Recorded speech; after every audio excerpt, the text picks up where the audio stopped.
Ustadz, bagaimana hukumnya perempuan yang sedang haid tapi tetap murojaah dan menambah hafalan Al-Quran?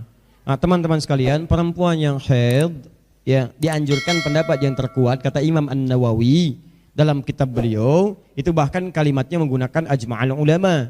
Jadi kalau perempuan yang tengah dalam keadaan haid, masih dalam keadaan masa haidnya, maka dianjurkan dia tidak berinteraksi secara langsung dengan Al-Quran, baik itu membacanya ataupun kemudian sengaja menghafalnya atau mengulang-ulang.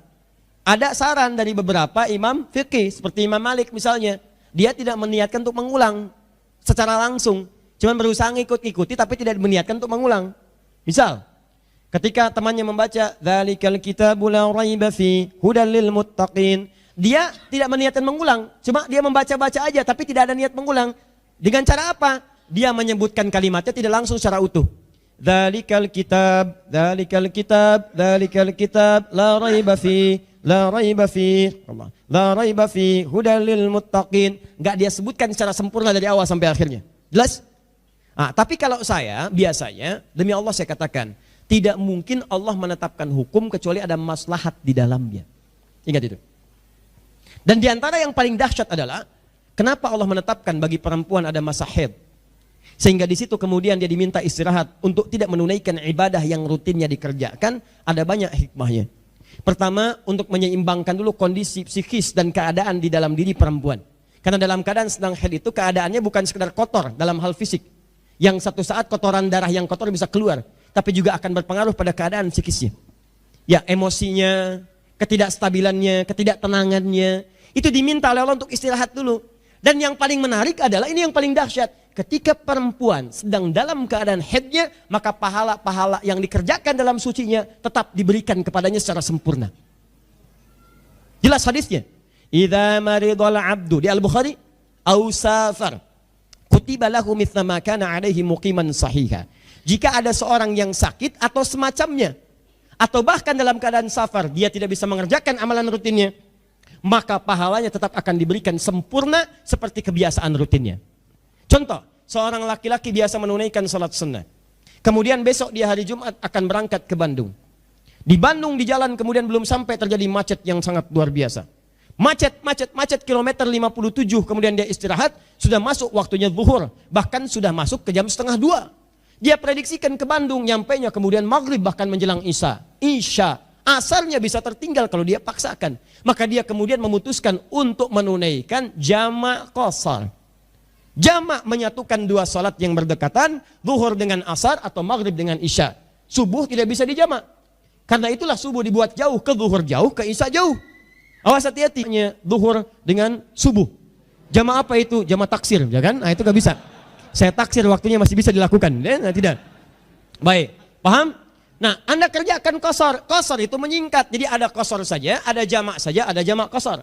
Qashar saja, nyingkat saja, tapi tidak dijamak. Jamak itu menjamakkan, menyatukan dua waktu, belum tentu di qashar, namanya kamil. Jamak qashar menyatukan dan menyingkatnya. Kerjakan kemudian dibagi dua, bilangannya menjadi genap. Yang genap dibagi dua, tapi bilangan genapnya harus lebih daripada dua. Jadi kalau kurang dari dua atau pas dua, dia nggak bisa dibagi dua. Karena itu subuh dijadikan 2 rakaat, jauh kemana-mana dan rakaatnya 2. Jadi subuh tidak bisa dikosor dan tidak bisa dijamak. Dikosor syaratnya dibagi 2, subuh cuma 2 rakaat, gak bisa dibagi 2. Baru rakaat yang pertama begitu naik, Allahu Akbar, Assalamualaikum, Assalamualaikum, mustahil. Maka yang bisa cuma 3 waktu, zuhur, asar, dan isya yang kemudian dikurangi. Maghrib bisa kosor jamak dengan isya, tapi rakaatnya tetap 3.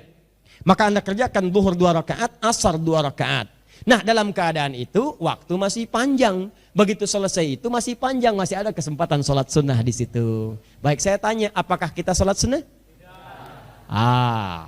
Yang iya angkat tangan. Yang tidak angkat tangan. Wah. 1 iya, 2 tidak. Baik. Enggak, saya belum tanya. Saya belum tanya. Awas. Udah, nggak usah ngarang. Apakah dalam kesempatan itu masih boleh kita sholat sunnah? Lihat baik-baik. Tidak perlu sholat sunnah lagi.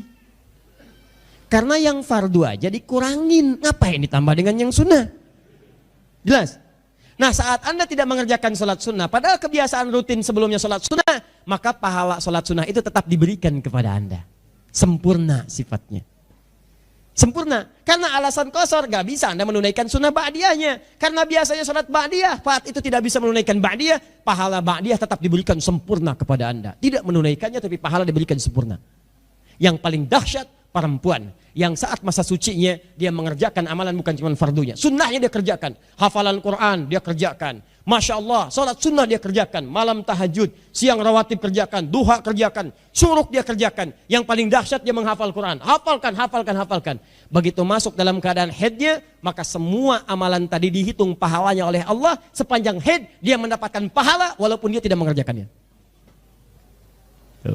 Saya sering katakan rugi kalau ada perempuan di masa haidnya dia cuma mengerjakan amalan yang fardu aja, rugi.